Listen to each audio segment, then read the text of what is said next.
para mais uma aula. Essa aula hoje vai ser sobre fração. A gente vai estudar uma parte bem básica da parte de fração, bem a parte do início, e na próxima videoaula a gente vai estar estudando a parte de operações. Hoje a gente vai estar vendo a parte de fração, a parte da sua representação, a parte de frações equivalentes e simplificação. A primeira parte que a gente vai estudar hoje é como se representa uma fração. Como vocês podem ver aqui, a representação dessa fração está aí o 2 e o 5 embaixo. E tem um nome em cada número desse. Esse 2 aí em cima, ele representa o numerador. E na parte de baixo, o 5 representa o denominador. Tá? Toda fração, na verdade, ela é uma operação matemática muito conhecida, que é a divisão.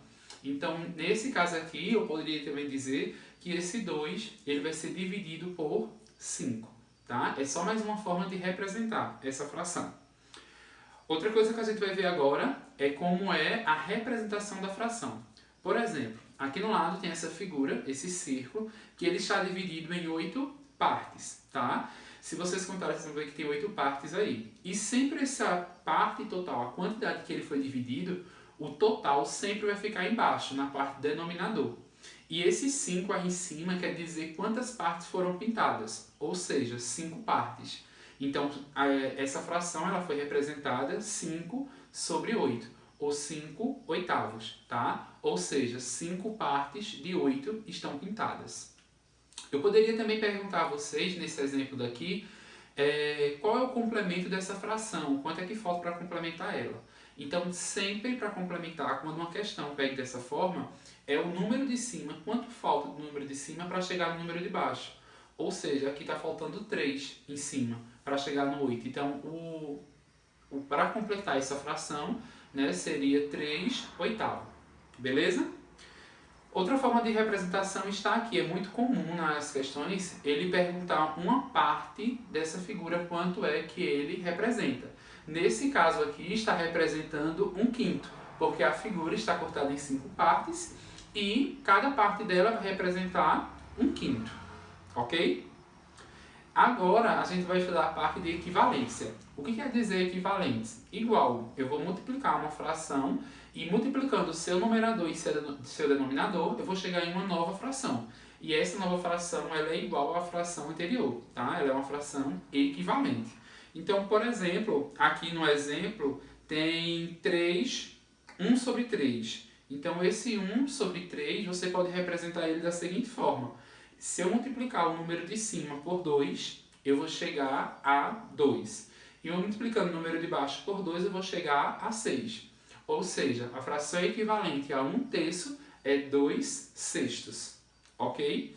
Se eu perguntasse a vocês agora, a fração equivalente de 1/3 multiplicado por 4. Então, multiplicando 1 por 4, eu vou chegar em 4. E multiplicando 3 por 4, eu vou chegar em 12. Então, são frações equivalentes. Não necessariamente eu preciso multiplicar por números pares, como eu coloquei 2 ou 4. Pode multiplicar por 3, por 5. O mais usado são multiplicado por 2 e por 3. Lembrando que o número que eu multiplicar em cima, eu tenho que multiplicar embaixo. Eu não posso fazer, por exemplo, multiplicar o numerador por 2 e o denominador por 3. Tem que ser o mesmo número. E para finalizar essa aula, nós vamos estudar agora simplificação de fração. Nesse exemplo aqui eu tenho 25 avos, tá? E eu vou simplificar, ou seja, eu vou escrever esse número de uma forma reduzida. Ao contrário de você chegar a uma fração equivalente, na simplificação você vai dividir o numerador e o denominador, em vez de multiplicar. E você vai ter que dividir também pelo mesmo número, tanto em cima como embaixo. O professor, e se por acaso em cima der para dividir por 2, mas embaixo não der? Então você não pode dividir. Professor, e se em cima der para dividir por 2 e embaixo por 3, eu posso dividir? Não, tem que ser o mesmo número. Se em cima foi 2, embaixo vai ter que ser 2 também. Então, nesse caso, ele dividiu por 5. Então, 20 dividido por 5, você chegou em 4. E 25 dividido por 5, você chegou em 5. Chegando na simplificação da fração. Beleza? Gente, isso foi mais uma aula de fração. Como eu falei, a primeira aula. Na próxima aula, a gente vai estudar a parte de operações. Curte aí, tá? Deixa o teu like, segue nosso canal e divulga. Valeu!